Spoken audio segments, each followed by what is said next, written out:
बात करने के लिए लॉगिन करें www.astrotak.com।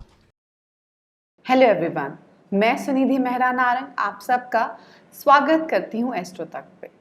आप हमारी वीडियोस को एस्ट्रो तक के यूट्यूब चैनल को सब्सक्राइब करके वहाँ देख सकते हैं। आप हमारी वीडियोस को एस्ट्रो तक के फेसबुक पेज को लाइक करके भी देख सकते हैं और तक ऐप पे भी देख सकते हैं।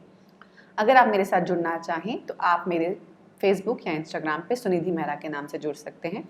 आपको ये वीडियो अच्छी लगे तो इसे लाइक एंड शेयर ज़रूर कीजिएगा। आज हम बात करेंगे इस जीवन के एक बहुत बड़े सच के बारे में, जीवन और मृत्यु के बारे में, लाइफ और डेथ के बारे में। हर इंसान जो इस दुनिया में आता है उसे जाना भी पड़ता है एक दिन। ये ऐसा सच है जिसको कोई टाल नहीं सकता, जिसका कोई सोल्यूशन नहीं है, जिसका कोई उपाय नहीं है।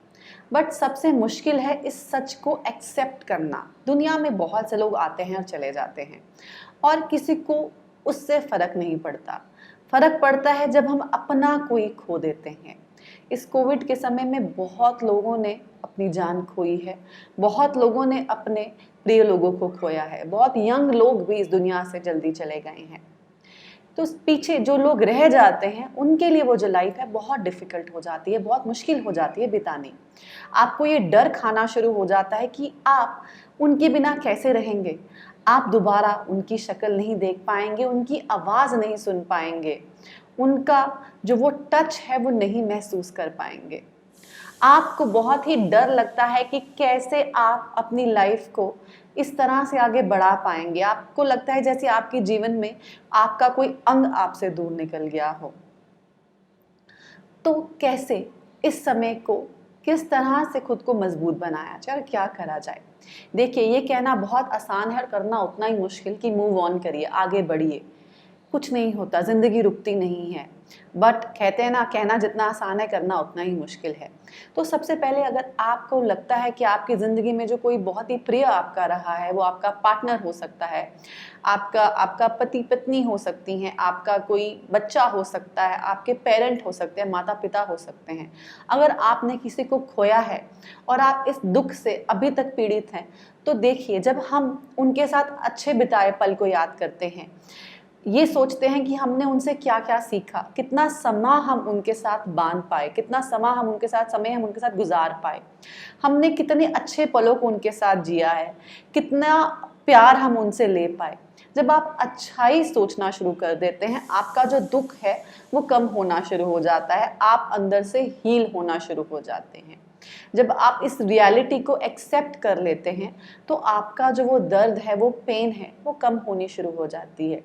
बजाय कि हम इस सोच के बारे में सोचें कि क्या हम नहीं कर पाए, कैसे हम उनको नहीं बचा पाए। अगर आप इस सोच में जाएंगे कि क्या-क्या आप कर सकते थे, तो आप अपने दुःख को और बढ़ाएंगे। बहुत से लोग इसी दुःख में चले जाते हैं कि काश मैं ये कर देता, काश मैं ये यहाँ जाता ही नहीं, काश हम यहाँ पहुँचते ही नहीं, काश ये होता ही नहीं। जो काश है वो कभी पूरा नहीं होता और ये रियलिटी आप नहीं बदल सकते। तो उसमें और इसमें आपका कोई हाथ भी नहीं है। जितनी आप उम्र लेके आए हैं आपको उतनी ही जीनी है, उसमें कोई कुछ नहीं कर सकता। तो आप अगर उनके साथ बिताए अच्छे पलों को सोचेंगे, जो आपने उनसे सीखा है, जो प्यार आपने उनसे लिया है, और आप अपना थैंक यू में जा सकते हैं कि थैंक यू, मुझे इतना टाइम मिला उनके साथ स्पेंड करने के लिए। थैंक यू, मैं अपने पेरेंट के साथ, अपने माता के साथ, अपने पिता के साथ इतना समय गुजार पाया। थैंक यू, मैं अपने पार्टनर के साथ, अपने पति, अपनी पत्नी के साथ इतना समय गुजार पाया, उसकी अच्छी चीज़ों को ले पाया, उससे बहुत कुछ सीख पाया, अपने बच्चे के साथ इतना अच्छा टाइम स्पेंड कर पाया। जब आप इस सोच में जाएंगे तो आपका दुख जो है वो कम होना शुरू हो जाएगा और फिर वो करिए जो वो करना चाहते थे, जिस तरह से वो आपको लाइफ में आगे बढ़ते देखना चाहते थे। अगर आपके फादर या आपकी मदर आपको लाइफ में और ग्रो करना चाहते थे, तो आप वहीं अपना फोकस लेके आइए, क्योंकि सोल जो है वो कुछ देर तक हमारे पास रहती हैं। तो अगर आप अपने आप को उनके जो गोल हैं उसको फुलफिल करने में लगाएंगे तो आपका दुख भी हील हो जाएगा और आपके जो पेरेंट, आपके हस्बैंड, आपकी वाइफ, आपके बच्चे को भी अच्छा लगेगा। तो खुद को इन्वॉल्व कीजिए उन कामों में जिनसे उनको खुशी मिलती थी। अगर उनको आपको आगे बढ़ते ज़िंदगी में अच्छा लगता था तो खुद को आगे बढ़ाइए, अपने काम को आगे बढ़ाइए।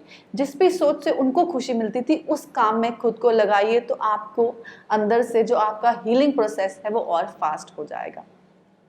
और कहा जाता है जब हम रोते हैं इस प्रोसेस में, इस टाइम में जब हम बहुत ज़्यादा रोते हैं तो हम सोल को भी अपनी तरफ खींचते हैं।